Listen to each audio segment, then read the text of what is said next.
AW-159 is a dual-engine, multi-mission military helicopter that is able to detect, identify, and attack targets land and sea autonomously. This high-performance platform has a sophisticated avionics and mission system for excellent crew situation awareness. A complete set of self-protection measures facilitates rapid tactical assessment in each operating theater. In addition to the role of war, the highly adaptable AW-159 is capable of carrying out a variety of large missions including medical evacuation, search and rescue, SAR, special forces or insertion of troops and transport of internal and underslung loads for vertical filling. The aircraft, which has advanced technology, has a series of integrated and comprehensive mission systems that are operated through the tactical processor. The human-machine interface is designed to reduce the aircrew workload and increase cockpit capacity to increase situational awareness and mission effectiveness. AW-159 is designed with a high level of survival and accident ability, ballistic-tolerant design, self-sealing fuel tank and armored protection.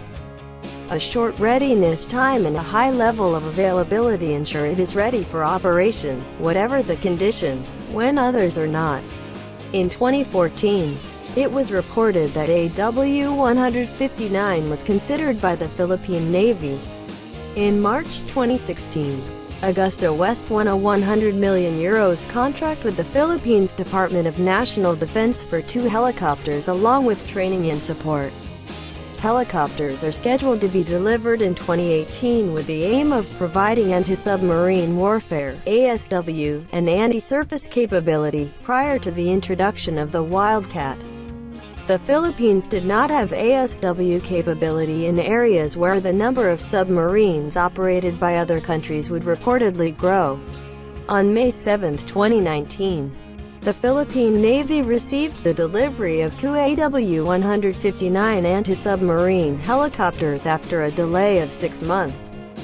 And the Philippine Navy will operate 2 Philippine Navy's first anti-submarine helicopters, AgustAWestland AW-159 Wildcat, in detecting, and if necessary, destroying submarines that penetrated the country's waters this November. With the operation of this helicopter, the Philippines will not be afraid anymore if the water is entered into a foreign submarine without permission, which can harm the country's sovereignty.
Ang AW-159 ay isang dual-engine na multi-mission na helicopter ng militar na nakakakita, makilala at may target ang mga target sa land at sea.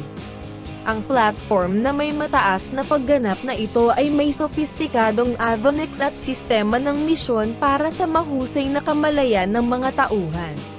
Ang isang kumpletong hanay ng mga hakbang sa pangangalaga sa sarili ay nagpapadali ng mabilis na pantaktika na pagtatasa sa bawat operating teatro, bilang karagdagan sa digmaan.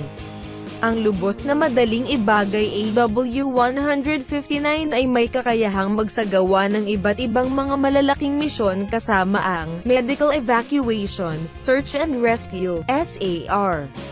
Espesyal na puwersa o pagsingit ng mga tropa at transportasyon ng panloob at underslung loads para sa vertical filling. Ang sasakyang panghimpapawid na may advanced na teknolohiya ay may isang serye ng integrated at comprehensibong mga sistema ng misyon na pinatatakbo sa pamamagitan ng tactical processor. Ang human-machine interface ay idinisenyo upang mabawasan ang aircrew workload at dagdagan ang kapasidad ng sabungan upang madagdagan ang kamalayan ng situational at pagiging epektibo ng misyon. Ang AW-159 ay dinisenyo na may isang mataas na antas ng kaligtasan ng buhay at kakayahan ng aksidente, disenyo ng mapaglarong ballistic tangke ng gasolina sa sarili at proteksyon ng nakabaluti. Ang isang maikling oras na kahandaan at isang mataas na antas ng kakayahang tiyakin ay handa na para sa operasyon, anuman ang mga kondisyon, kapag ang iba ay hindi. Noong 2014, naiulat na ang AW-159 na itinuturing ng Philippine Navy noong Marso taong 2016. Si AgustaWest ay nanalo ng isang €100 milyon na kontrata sa Philippines Department of National Defense para sa 2 helikopter kasama ang pagsasanay at suporta. Ang mga helikopter ay nakatakdang may hatid sa 2018 na may layunin na magbigay ng anti-submarine warfare, ASW, at kakayahan sa anti-ibabaw, bago ang pagpapakilala ng wildcat. Ang Pilipinas ay walang kakayahan sa ASW sa mga lugar kung saan ang bilang ng mga submarino na pinatatakbo ng ibang mga bansa ay may ulat na palaguin. Noong ika-7 ng Mayo taong 2019, natanggap ng Philippine Navy ang paghahatid ng 2 AW-159 anti-submarine helicopter matapos ang pagkaantala ng 6 na buwan. At ang Philippine Navy ay magpapatakbo ng 2 Filipino-vinaunang anti-submarine helicopter, Agustawestland, o 159 na wildcat, sa pag-alis at kung kinakailangan. Pagsira sa mga submarino na tumaagos sa tubig ng bansa nitong Nobyembre, sa pagpapatakbo ng helicopter na ito. Hindi na matakot ang Pilipinas kung ang tubig ay pinasok sa isang banyagang submarino ng walang pahintulot na maaaring makapinsala sa soberanya ng bansa.